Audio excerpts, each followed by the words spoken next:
하나님의 전을 찾은 여러분들에게 하나님의 은혜와 평강이 함께 하시기를 주님의 이름으로 축복합니다. 오늘은 두려워하지 말고 믿기만 하라 라고 하는 제목으로 하나님 말씀을 전하겠습니다. 여러분, 마가복음 이 기록될 그 당시의 상황은 로마 제국하에서 로마 황제로 인하여 그리스도인들이 많은 박해를 받고 있는 그런 상황이었습니다. 그래서 성도들에게 어떤 고난 가운데 있어도 어떤 상황을 만난다고 할지라도 예수님을 만나면, 예수님과 동행하면 능히 이겨낼 수 있고 또 해결받을 수 있다는 것을 독려하기 위해서 기록하였습니다. 그래서 특별히 마가복음은 다른 것보다도 믿음이라고 하는 것에 초점이 많이 맞춰져 있어요. 여러분, 마가복음을 특별히 집에 가셔서 읽으시면서 믿음을 도전하시고 또 믿음을 일으키시고 또 믿음을 자라나게 하시는 주님의 말씀을 여러분 먹으시기를 주님의 이름으로 축복합니다. 예, 우리의 삶에는 많은 문제들이 찾아와요. 그리고 때로는 그 문제들을 우리가 해결할 수 없는 그런 큰 그런 문제도 있는 것이죠. 그러나 여러분, 그런 모든 상황 가운데서도 예수님과 함께라면 넉넉히 이길 수 있다는 사실을 우리가 항상 기억해야 할 줄로 믿습니다. 그런데 오늘 말씀을 가만히 읽어보면 예수님과 동행하는 삶에도 시련은 찾아온다는 거예요. 예수 믿으면 복을 받고, 예수 믿으면 만사가 잘 풀리고, 예수 믿으면 우리의 삶의 모든 문제들을 하나님이 알아서 다 치워주시는 것이 아닙니다. 예수를 잘 믿어도 병에 걸릴 수 있어요. 예수를 잘 믿어도 어려움을 당할 수가 있고 또 사업이 실패하고 부도가 날 수도 있어요. 또 이 가정이 깨어질 수도 있고 인생의 여러 가지 어려움을 만날 수가 있는 것입니다.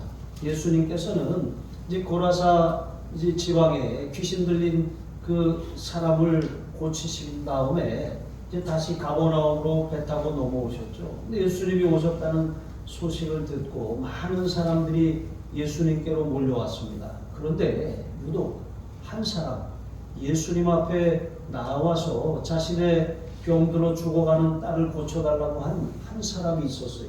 이 사람은 야이로라고 하는 사람인데 그는 회당장 중에 한 사람이었다고 여기 말씀하고 있는 것이죠. 이 회당장이라고 하는 것은 이제 유대인들이 포로로 끌려갔다가 다시 이제 그 포로 생활을 하는 가운데 성전은 파괴되고 또 하나님을 예배하는 성전으로 나아갈 수 없는 처지가 되었잖아요. 그래서 그들이 그 있는 곳에서 모여서 그렇게 하나님을 예배하고 또 신앙을 점검하고 교육하는 이제 그런 일들이 필요했던 거예요. 그래서 이제 흩어진 유대인들이 세운 곳이 이제 회당이었던 것이죠. 그리고 그 회당에는 보통 10명의 이 책임자들이 있었고 그 10명의 책임자들 가운데 3사람의 이 회당장이 있었어요. 이 회당장들이 하는 일은 여기에 어떤 이 설교자들이라든가 또 회당을 관리하는 전반적인 이제 그런 일들을 맡은 그런 목회자와 같은 그런 직임을 감당하던 사람들이. 그러니까 이 회당에도 가버나움 회당에도 3사람의 회당장이 있었는데 그 중에 한 사람이 바로 이 야이로라고 하는 사람이었다는 거예요. 그런데 회당장은 제사장이나 이런 레위인처럼 어떤 세습되는 것이 아니라 이 특별히 이 존경받고 칭찬받는 그런 신앙인들 중에 그런 덕망 있는 사람들이 추천을 받아서 그렇게 명예직으로 회당에서 그렇게 섬겼던 거예요. 회당장이 되었다는 것은 존경받는 사람이라고 하는 그런 의미가 되는 것이죠. 그런데 그 회당장, 사람들의 존경을 받고 아무 부족함이 없고 그렇게 문제없이 살던 사람에게 사랑하는 딸이 갑자기 죽을 병이 들어서 그렇게 위태한 이 상황을 만난 거예요. 그래서 그 문제를 해결할 수 없으니까 딸을 살릴 수 없고 점점 그 생명의 촛불이 꺼져가는 이러한 상황에서 예수님이 오셨다는 소문을 듣고 예수님께로 달려온 거예요. 그 많은 무리 가운데 이 한 사람이 예수님께 그 간절함과 절박함을 가지고 예수님의 발 아래 엎드린 거예요. 그리고 예수님께 자기의 딸을 살려달라고 그렇게 간절히 간구하는 거예요.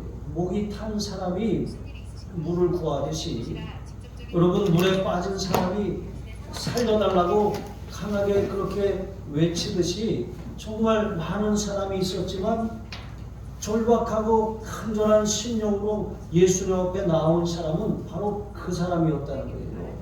우리도 마찬가지입니다. 많은 사람들이 예수님 앞에 나오지만 우리에게 간절함이 있어야 돼요. 절박함이 있어야 돼요. 예수님 아니면 안 된다는 그런 마음의 애절함이 있어야 되는 것이죠. 주님은 그러한 사람을 주목하여 보시는 것이죠. 그 사람의 말을, 간청을 예수님이 들으셨어요. 그리고 그 사람의 이 요청을 따라서 예수님이 야이로의 집으로 가시는 거예요. 그런데 예수님과 함께 가는 그 길이라고 해서 순탄하지만은 않았어요.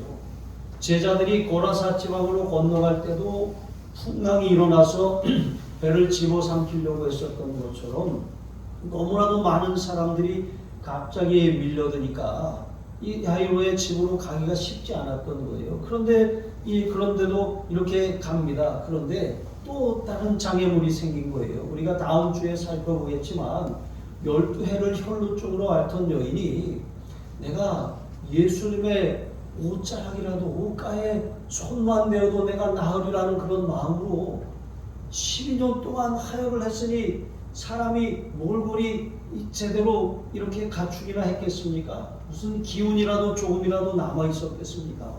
그런데 아주 절박한 심정으로 내가 이 많은 무리를 뚫고 예수님의 옷자락이라도 만져보면 내가 그 나음을 입겠다는 그런 마음으로 나온 것이죠.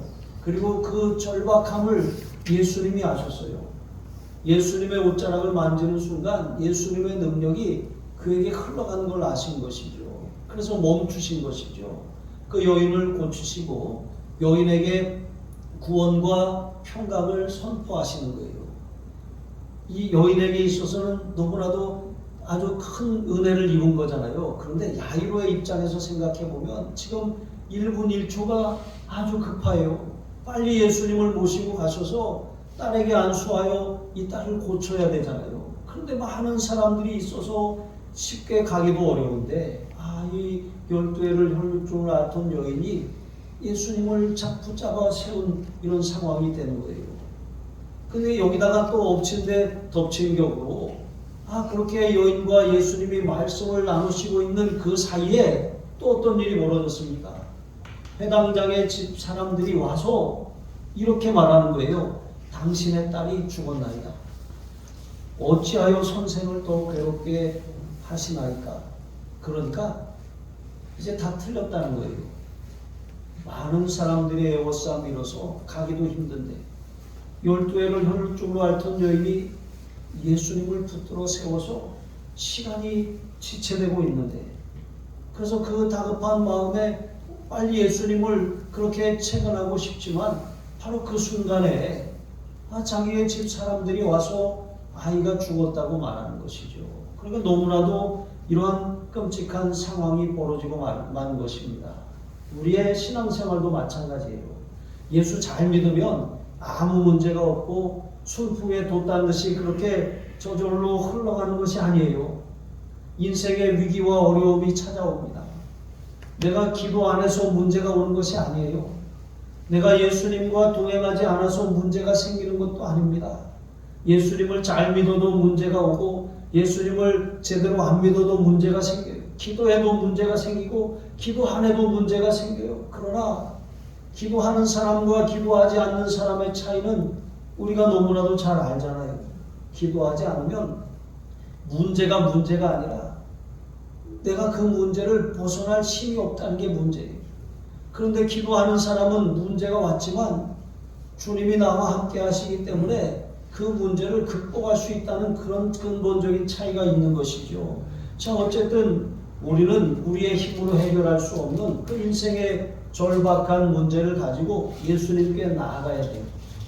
그리고 예수님께 나아가 기도하면 즉시로 해결받는 일도 있지만 예수님이 그 문제를 정말 주님의 방법으로 주님의 때에 주님이 해결하시는 그런 시간, 과정이 필요하다는 거예요. 그런데 그 과정을 우리가 잘 인내하면서 견뎌내야 돼요. 우리 입장에서 보면 그 견뎌내는 시간은 하나님이 우리의 믿음을 성숙해 하는 시간이에요. 하나님의 입장에서 보면 그 시간은 하나님이 가장 좋은 것을 가장 좋은 방법으로 가장 좋은 때에 주시기 위해서 하나님이 그 시간을 기다리고 계시는 거예요.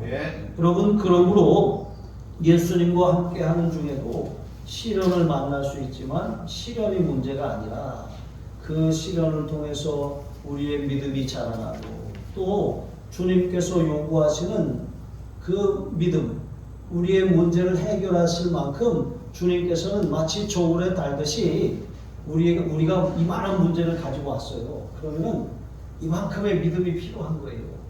이만한 문제를 갖고 왔어요. 그럼 이만한 믿음이 필요한 거예요. 어떤 문제는 겨자씨만한 그런 믿음도 있어요.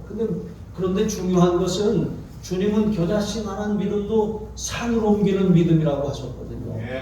그러니까 주님의 계산법에 따라서 주님께서 우리의 문제에 대해서 요구하시는 믿음의 수준이 충족되어야 돼요.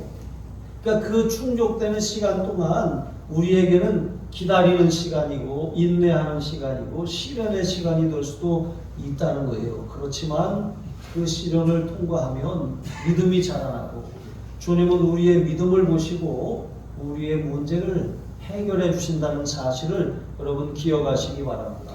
고린도전서 10장 13절에 보시면 사람이 감당할 시험 밖에는 너희가 당한 것이 없나니 오직 하나님은 미쁘사 너희가 감당하지 못할 시험 당함을 허락하지 아니하시고 시험 당할 즈음에 또한 피할 길을 내사 너희로 능히 감당하게 하시느니라. 피할 길을 내사 너희로 능히 감당하게 하시는 것, 이게 하나님의 방법이에요. 시련이 안 오는 게 아니라 시련이 와요. 시련이 오지만 그 시련 가운데 하나님이 출구를 열어주셔요. 그런데 우리는 출구가 열리기까지 기다리고 인내하는 시간이 필요하다는 거죠. 그리고 그 출구가 열리면 우리는 믿음으로 행동을 해야 돼요. 믿음으로 행동하는 것, 그것은 바로 능히 우리가 그것을 감당하는 거잖아요. 그러니까 주님이 길을 열어주셔도 우리가 움직이지 않는다면 아무런 역사가 일어나지 않는 것이죠. 그러므로 여러분, 우리의 삶에 시련은 있지만 그 시련 가운데서도 주님은 반드시 출구를 내신다는 것을 기억하시고 주님이 출구를 내실 때 주저하지 말고 믿음으로 우리의 믿음을 행동으로 옮기시기를 주님의 이름으로 축복합니다. 두 번째로 예수님은 우리의 믿음을 통해서 우리의 믿음을 보시고 역사하시는 거예요. 예수님은 야이로의 집으로 가시는 동안 12회를 혈루증으로 앓던 여인이 이 여인을 치료하셨어요. 그리고 그 여인에게 말씀하시는 동안 이 회당장의 집 사람들이 와서 소녀가 죽었다는 그런 비보를 들으셨어요. 그런데 예수님은 그 소녀가 죽었다는 말을 들으셨음에도 불구하고 아무 일도 아니라는 듯 거기에 대해서 별 반응을 하지 않으셨다는데 여러분, 초점이 있는 거예요. 그리고 낙심하고 두려워하는 야이로에게 오히려 두려워하지 말고 믿기만 하라, 이렇게 말씀하시는 거예요. 야이로에게 엄습한 두려움은 이제 딸을 살릴 수 있는 기회는 이제 사라졌다. 이제 딸을 더 이상 만날 수가 없다. 딸은 이미 죽었고 이제 인간적으로는 이제 그 문제를 돌이킬 수 없다는 인간적인 염려와 절망에 빠져버린 거예요. 여러분, 그런 상황인데 그런 상황에서 주님은 두려워하지 말고 믿기만 하라고 말씀한 거예요. 이미 상황이 다 끝났는데 두려워하지 말고 믿기만 하라는 거예요.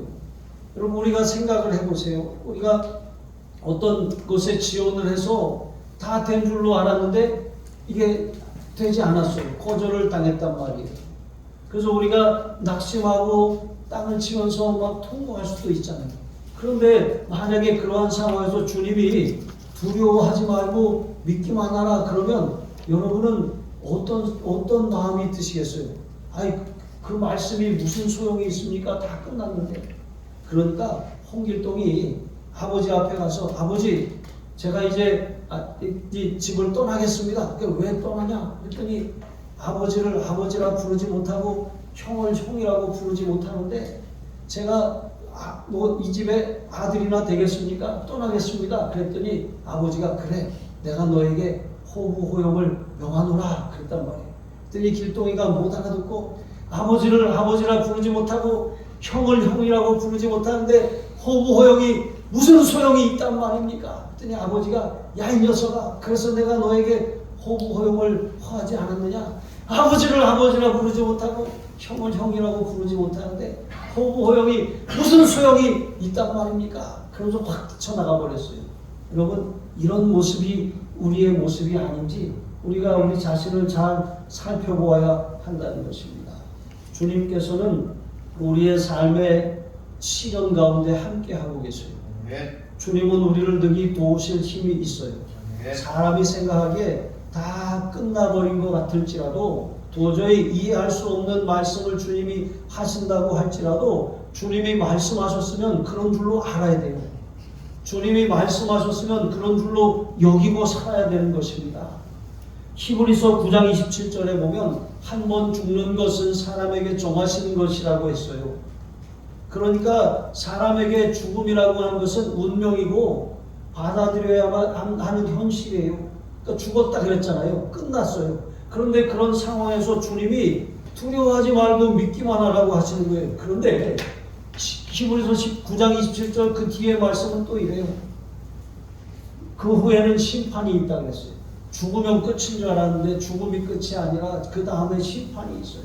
모든 걸 놓고 싶다 하고 우리가 생을 포기해버렸는데 그게 끝이 아니라 그게 영원한 시작이 되는 거예요. 이 땅에 사는 날 동안 우리가 어떠한 삶을 살았느냐에 따라서 영생에 들어가기도 하고 영벌에 들어가기도 하는 것이죠. 예수님을 믿었는지의 여부에 따라서 영원한 운명이 결정되는 것이죠. 그러니까 인간의 운명은 인간의 힘으로 바꿀 수 없다는 말이에요. 그런데 그런 상황에서 주님이 말씀하시는 거예요. 두려워하지 말고 믿기만 하라.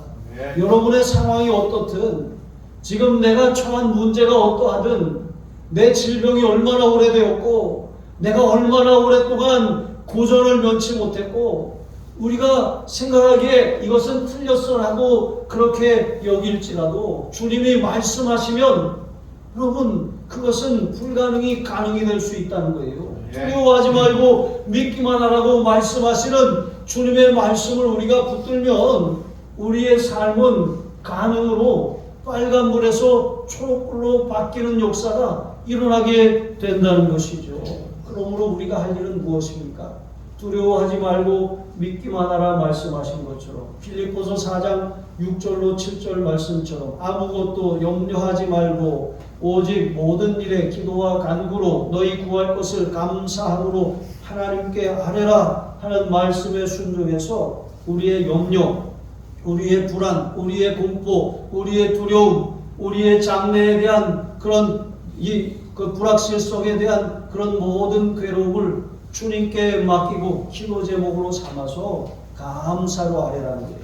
감사로 아뢰라고 하는 것은 주님께서 가장 좋은 결과를 주실 것을 기대하고 그렇게 주님의 선하심을 믿고 기도하라고 하는 거예요. 사실 야이로에게 이 12회를 혈육으로 앓던 여인처럼 여러분 그 여인은 사실 자기의 문제를 자기가 가지고 나와왔잖아요. 그런데 이 야이로의 딸은 이미 죽었어요. 예수님께 자기를 살려달라고 호소할 수 없는 그런 상황이 되고 만 것입니다. 그런데 여러분 여인이 예수님께 직접 나와서 치유를 경험한 것이나 이 아이가 죽어서 예수님께 나올 수 없는 그런 상황에서도 예수님이 그를 일으키신 그런 일이나 주님께는 못하실 일이 없다는 거예요. 사람이 끝났다고 할지라도 하나님이 끝났다고 말씀하시지 않으면 끝난 게 아니라는 거예요. 그러니까 주님이 끝났다고 하시지 않았는데 내가 단정할 것이 아니라는 거예요. 그것은 주님의 능력을 제한하는 것이고 주님의 전능하심을 믿지 못하는 불신앙이라고 하는 것입니다. 아브라함을 하나님께서 믿음의 조상으로 세우셨어요. 아브라함이 믿은 바 하나님은 로마서 4장 17절에 보니까 그가 믿은 바 하나님은 죽은 자를 살리시고 없는 것을 있는 것으로 부르시는 이신이라 그랬어요. 하나님이 죽은 자도 살리고 없는 것을 있는 것으로 부르시는 전능자라고 하는 사실을 믿는 사람에게 주님께서는 역사하신다는 거예요. 반드시 믿음을 통해 역사하신다는 거예요. 믿음이 없으면 주님이 일하실 수가 없어요. 아무리 우리의 삶에 그런 문제가 클지라도 또 작을지라도 상관없이 그것은 주님의 능력의 한계가 아니라 우리의 믿음의 한계로 믿음의 제한으로 말미암아 주님의 능력을 경험하지 못할 수 있다는 것을 기억하시기 바랍니다. 여호수아 3장에 보면 이스라엘 백성들이 이제 모세가 죽고 새로운 지도자 여호수아를 통해서 이제 가나안 땅에 들어가야 합니다. 그런데 가나안 땅에 진군하려면 요단강을 건너야 돼요. 성지순례를 갔었는데 요단강에 가보면 이게 요단강이야? 이거 저기 그 무슨 개울 같아. 광덕산에서 이제 가물 때 내려오는 그 물줄기 마냥 그래요. 그러니까 야 이거 뭐 헐쩍 뛰면 건너가겠다 이렇게 말하는 사람의 말도 들었어요. 그러나 이게 그것은 잘 몰라서 하는 얘기입니다. 그리고 성경 시대에는 특별히 이제 이스라엘은 건기와 우기가 뚜렷하게 구분되어 있잖아요. 비가 안 올 때는 아예 안 오고 비가 올 때는 엄청나게 많은 집중호우가 쏟아집니다. 그러면 여러분 특별히 이제 곡식을 추수할 때가 가까우면 이제 늦은 비가 내리는데 그 늦은 비로 말미암아 이제 언덕을 넘어갈 정도로 그렇게 이제 물이 넘쳐나는 것이죠. 그러니까 그런 이 홍수가 났을 때 요단강에 발을 들여놓는다는 것은 생각도 하지 못하는 일이에요. 저도 이 경기도 연천에서 자랐는데 저희 집 뒤에 개울이 있어요.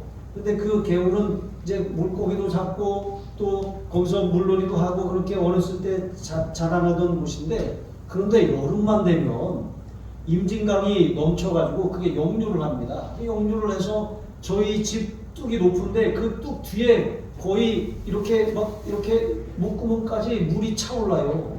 그러니까 그 물을 보고 있으면 굉장히 두렵습니다. 그런데 그런 상황에서 그 물에 들어간다는 것은 상상도 할 수 없는 일이죠. 그런데 주님께서 말씀하시는 거예요. 너는 언약궤를 맨 제사장들을 명령하여 이르기를 너희가 요단 물가에 이르거든 요단에 들어서라 하라 그랬어요.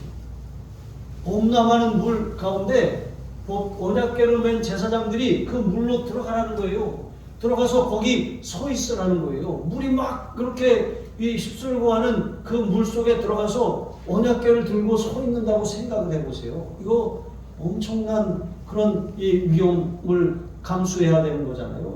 생명을 잃을 수 있는 상황입니다. 그런데 주님이 말씀하셨어요. 그래서 주님의 말씀에 그대로 순종해서 여호수아가 그것을 명했습니다. 제사장들이 그 요단강 물에 발을 담그고 서 있을 때 어떻게 되었습니까? 물이 멈추고 쌓이기 시작한 거예요. 그래서 이스라엘 백성들이 마른 땅처럼 건너갈 수가 있게 된 것이죠. 믿음으로 그들이 순종하지 않았다면 여전히 범람하는 물 앞에 서서 발을 동동 구르고 이제는 방법이 없구나라고 포기할 수밖에 없었을 것입니다. 여러분 하나님이 하시는 일이 바로 이와 같아요. 우리 앞에는 범람하는 요단강과 같은 그런 큰 시련과 도저히 건널 수 없는 강이 가로놓일 때가 있는 거예요. 그러나 주님께서 말씀하셨다면 두려워하지 말고 믿기만 하라고 말씀하셨다면 우리가 할 일은 주님이 말씀하신 것을 능히 이루실 것을 믿고 그대로 순종하는 것뿐이에요. 믿음으로 첫 발을 내딛는 거 이거 죽는 것 같아요. 내가 하나님의 명령을 순종해서 하나님의 뜻을 행하는 거, 야 이거 이렇게 하면 나 죽는다, 우리 끝난다, 이런 생각이 들 수도 있는 일들을 주님이 명령하실 때 순종하는 거예요. 주님은 우리의 믿음의 첫걸음을 받으셔요. 이게 첫 열매입니다. 첫걸음을 받으시면 그 다음은 주님이 알아서 하시는 거예요. 우리는 믿음으로 순종하는 것이지 나머지는 주님이 하시는 건데, 우리가 마치 그 물을 뚝을 쌓아서 막고 우리가 그 물을 말려서 건너간다고 생각하기 때문에 그런 두려움이 우리에게 찾아오는 것입니다. 그러므로 말씀을 순종하다가 시련은 당연하게 오는 것인데, 시련을 만났다고 포기할 것이 아니라 이것은 그 말씀이 움트기 위해서 믿음의 도전을 받아들여야 할 순간이라고 하는 사실을 기억하시고 믿음의 첫걸음을 내딛으시기를 주님의 이름으로 축복합니다. 네. 세 번째로, 예수님이 일으키시면 능히 일어날 수 있어요. 네. 예수님께서는 12 제자 가운데 베드로와 야고보와 요한만 데리시고 그 야이로와 그 부부와 함께 아이가 있는 곳으로 들어가셨어요. 갔는데 여기 이 집에 많은 위로하는 사람들과 떠드는 사람들, 통곡하고 슬퍼하는 사람들이 가득했어요. 예수님께서는 그들을 이렇게 조용히 시키셨어요. 너희가 어찌하여 떠들며 우느냐? 떠들며 우는 게 당연한 건데 그런 상황에서 어찌하여 떠들며 우느냐? 이렇게 상황에 맞지 않는 말씀을 하시는 것 같아요. 그러면서 이렇게 또 말씀하시는 거예요. 이 아이가 죽은 것이 아니라 잔다. 그러신 것이죠.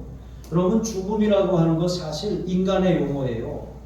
하나님께는 죽음이란 없습니다. 하나님께서는 우리에게, 그래서 우리는 죄로 말미암아 죽을 수밖에 없는 인생이지만 우리의 그 죽을 몸도 주님이 재림하시는 날 다시 살아날 것을 약속해 주셨어요. 또한 우리의 죽은 영도 예수님을 믿는 순간 살아났어요. 그래서 우리는 이미 첫째 부활을 경험한 사람들이고 주님이 재림하시면 장차 둘째 부활을 경험하게 될 거예요. 물론 믿지 않는 사람들도 둘째 부활에 참여합니다. 하지만 믿지 않는 사람들은 심판의 부활이고 믿는 사람들은 생명의 부활인 것이죠. 여러분, 이렇게 이 부활을 통해서 이제 둘째 사망과 또 영원한 생명이 결정되는데, 요한계시록에 보니까 둘째 사망은 곧 불못에 던져지는 거라고 했어요. 그러니까 믿는 자나 안 믿는 자나 다 죽어요. 그리고 죽은 다음에 주님이 재림하시면 다시 살아나요. 다시 살아나는데 이 생명의 부활과 심판의 부활로 갈린 다음에 이제 이 심판의 부활로 나아간 사람들은 심판을 받아서 둘째 사망, 영원한 지옥 형벌에 처하게 된다는 것이죠. 자, 이것은 인간에게 어찌할 수 없는, 피할 수 없는 정하신 사실이고 운명이라고 하는 것이죠. 그런데 이렇게 이미 이 아이가 죽은 줄로 다 알고 있는데 이런 상황에서 예수님이 죽은 것이 아니라 잔다고 말씀하시는 거예요. 예수 믿는 사람들은 죽어도 죽는 게 아니에요.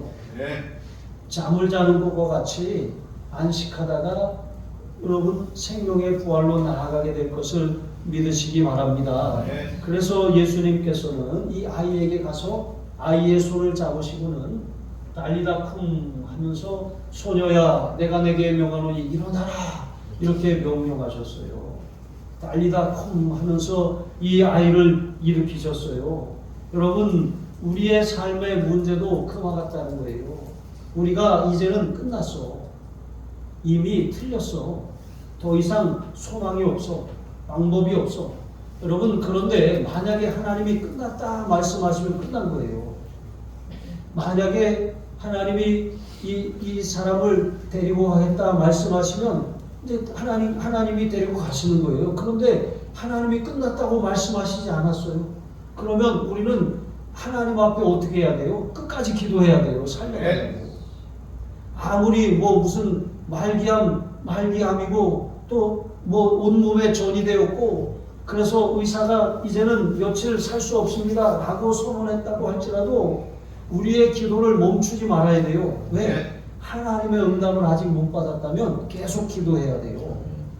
그래서 하나님께서 이제 끝났다, 그만해라 말씀하시면 그만하면 되는 것이고, 하나님이 말씀하시지 않았다면 생명의 하나님께 기도해야 되는 거예요. 사업도 생명도 우리의 모든 삶의 그런 문제들도 그렇게 기도의 줄을 절대로 놓아서는 안 되는 것이죠. 주님이 만져주시면 해결될 수 있어요. 주님이 오른손을 잡아 일으키시면 일어날 수 있습니다. 여러분, 요즘에 핫한 그런 CCM이 있어요. CCM이 뭐냐면 이제 컨템포러리 크리스찬 뮤직이라고 해서 기독교 대중음악이에요. 그러니까 기독교 가치와 문화와 정신을 담은 대중음악이라고 하는 거예요. 그러니까 CCM은 우리가 생각하는 것처럼 여기에 뭐 하나님을 높이고 예배하는 그런 찬양도 있지만, 그렇지 않고 사람들을 위로하고 소망을 주고 하나님이나 예수님의 이름이 전혀 안 나오는 그런 CCM도 있어요. 그래서 이런 문제로 논란이 되었던 그런 이 예라모심의 혼자 걷지 않을 거예요 라고 하는 그런 이 곡이 있었어요. 여기에는 하나님이나 예수님이나 하나님을 높이는 경배나 이런 내용이 하나도 없어요. 제가 한번 가사를 읽어드려 볼게요. 가사가 굉장히 좋습니다. 저도 이렇게 듣다가 따라 부르다가 저도 모르게 눈물이 났었는데, 그대 폭풍 속을 걷고 있을 때, 비바람을 마주해야 할 때, 불빛조차 보이지 않아도 그대 혼자 걷지 않을 거예요. 두려움 앞에서 하늘을 보아요. 외로운 그대여 걱정 마요. 꿈꾸는 그 길을 또 걷고 걸어요. 그대 혼자 걷지 않을 거예요. 찬양 같으세요? 네. 그냥 가사만 봐서는 찬양 같지 않아요. 그래서 어떤 사람들이 이게 무슨 찬양이냐 하면서 그냥 이렇게 했거든요. 그런데 CCM이라고 했잖아요. 기독교 대중음악이에요.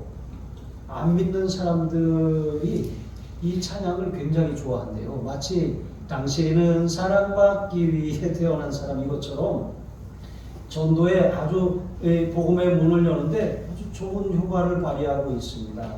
여러분, 우리의 삶에 그런 많은 부분이 사실은 혼자 걷는 것처럼 느낄 때가 많아요. 세상의 많은 청년들이 굉장한 우울감과 또 외로움과 절망감에 사로잡혀 있어요. 미래가 보이지 않고 꿈도 없고 비전도 없고 장래도 없고 도울 힘도 도울 사람도 없고 그걸 극복해낼 능력도 없는 것 같고, 이 경쟁에서 뒤처지고 밀려나요. 포기하고 싶고 아무것도 하고 싶지 않은 거예요. 여러분, 그런 청년들에게 이 찬양이 굉장히 위로가 돼요. 다시 신앙을 회복하게 되었다는 청년들의 많은 간증과 고백이 있어요. 여러분, 예수님께서 만지시기만 하면 거기에 그 노래나 그 방법에 예수님의 이름이 들어가지 않고 하나님의 이름이 들어가지 않아도 이 소녀가 예수님이 만지시는 걸 알아요. 죽었잖아요. 죽은 자는 말이 없어요. 그런데 예수님이 그 손을 잡으셨잖아요. 마찬가지로 여러분, 어떤 사람도 주님이 손을 잡아 일으켜 주시면 일어날 수 있어요. 여러분, 우리는 바로 주님의 그러한 손길이 되어야 하는 것이죠. 우리가 굳이 예수님의 이름을 말하지 않아도 예수님의 마음을 가지고 손을 내밀고 위로를 전하고 따뜻한 마음을 전하면 여러분, 그 사람이 영적인 존재이기 때문에 그것을 알아요.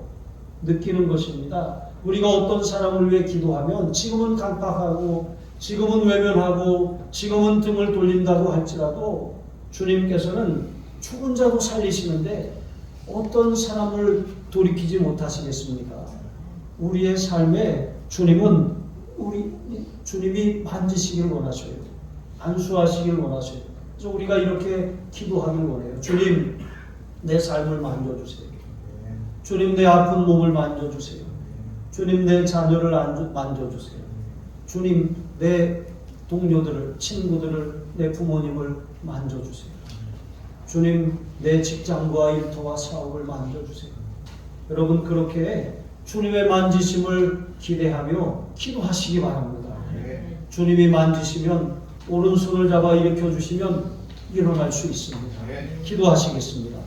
하나님 아버지, 인생에 찾아오는 시련에 절망하거나 낙심하기보다 예수님께 가지고 나아가겠습니다. 기도하고 맡겼는데도 해결되기는커녕 더 복잡하게 되고 염려가 마음을 짓누를 때조차도 오히려 그때가 믿음을 발휘해야 할 때임을 기억하고 믿음을 굳건하게 지키고 있겠습니다. 어떤 절망적인 상황에 있다고 할지라도 다 사람들이 틀렸다고 말하고 이제 끝났어, 포기해, 되지 않는 일이야 라고 말한다고 할지라도 아니야, 예수님이 만져주시면, 예수님이 붙들어 주시면 일어날 수 있어.